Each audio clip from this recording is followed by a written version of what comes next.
আমাদের সংস্কৃতি, আমাদের সংস্কার সর্বদা থাকবে আমাদের সাথে। ভারতের মহান গ্রন্থ আর কাব্যের সম্পূর্ণ সংকলন। সাবস্ক্রাইব করুন তিলক।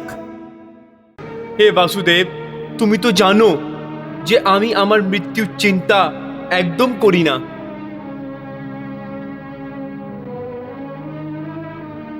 হে অর্জুন, আমি জানি যে তুমি এই ধর্মে যুদ্ধে নিজের প্রাণের আহুতি দেওয়ার জন্য একটুও ভয় পাও না। তোমার হৃদয়ের এই দুর্বলতা শুধু নিজের আত্মীয় স্বজনের আদরে লুকিয়ে আছে, যারা এই ধর্মের ক্ষেত্রে অধীনে আছে। তুমি নিজের আত্মীয় স্বজনদের মৃত্যুর চিন্তা করছো, কিন্তু তোমার এই বিচার তোমার অজ্ঞানতার নগ্ন উদাহরণ। তুমি ঠিক বলছো কেশব। এই সময় আমার বুদ্ধি অজ্ঞানের অন্ধকারে ডুবে যাচ্ছে। ধর্ম কি, অধর্ম কি, আমার এই সব জ্ঞান নেই। আমি কর্মের এমন মোড়ে দাঁড়িয়ে আছি যেখান থেকে আমি বুঝতে পারছি না যে ধর্মের মার্গ কোনটা আর অধর্মের মার্গ কোনটা।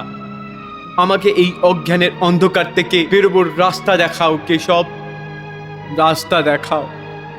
হে পার্থ, আমি তোমাকে এই অজ্ঞানের এই অন্ধকার থেকে বের করতে চাই। এই অন্ধকারে অন্ধদের মতো হাত পা চালানোর পরিবর্তে নিজের দূরদৃষ্টিকে একটি দিশা দাও আর দেখো এই সৃষ্টির দিকে। এই সৃষ্টিতে যে জন্ম নেয় ও নিশ্চিত রূপে মৃত্যুর অধীনে এসে যায়। এর অর্থ এই যে এই মৃত্যু লোকের প্রত্যেকটি প্রাণী, ও মানুষ হোক, পশু হোক, পক্ষী হোক অথবা গাছপালা হোক, প্রত্যেকটি প্রাণী যারা শ্বাস নেয় নিজের জন্ম নেওয়ার সাথে সাথে নিজের মৃত্যুর সাথে নিয়ে আসে। যদি ওনার ভাগ্যে মৃত্যু লেখা আছে, কিন্তু ওর মাধ্যম আমি কেন হব?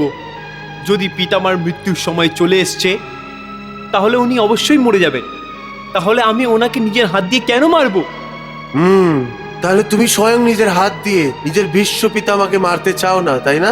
এটাই সত্য মাধব। আমি নিজের বিশ্ব পিতামাকে নিজের হাত দিয়ে মারতে পারবো না। তাহলে ঠিক আছে, মেরো না। কিন্তু তুমি আমাকে এটা তো বলো, কে বিশ্ব পিতামা আর কোথায় তোমার বিশ্ব পিতামা? আর কোথায় গেল তোমার বিশ্ব পিতামা? এটা তুমি কি জিজ্ঞেস করছো? বিশ্ব পিতামা কোথায় আছে, কে আছেন, তুমি কি দেখতে পাচ্ছ না? তোমার সামনেই তো দাঁড়িয়ে আছেন বিশ্ব পিতামা। ও, ও যে রথের ওপরে দাঁড়িয়ে আছে।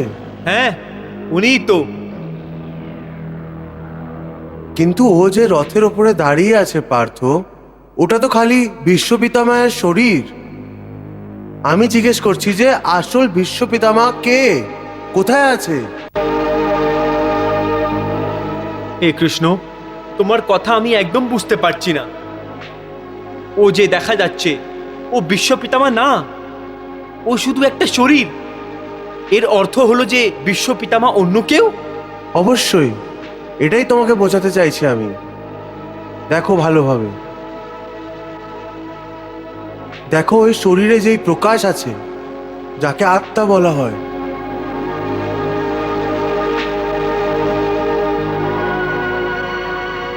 আমি তোমাকে দিব্য চক্ষু প্রদান করছি।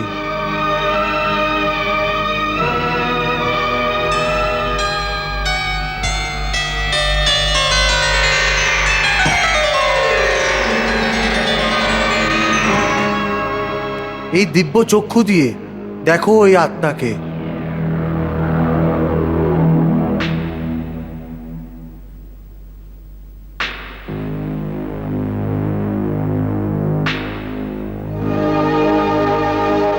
ওটা যেটা শরীরের ভেতরে আত্মা আছে, যে আলো দেখাচ্ছে, ওটাই আসল বিশ্ব পিতামা।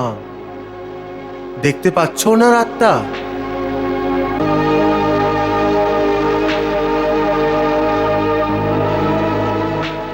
হ্যাঁ কেশব, একটা আলোর মতন আত্মা আমি দেখতে পাচ্ছি। খুব ভালো। এখন দেখো, যদি আমি নিজে সুদর্শন চক্র দিয়ে বিশ্ব পিতামার শরীর কেটে ফেলি, তাহলে শুধু ওনার শরীর মরবে, কিন্তু ওনার আত্মার আলো নিভবে না। দেখো, আমি তোমার এই দিব্য চক্ষুকে এই দৃশ্য জীবিত করে দেখাচ্ছি। Hare Krishna, Krishna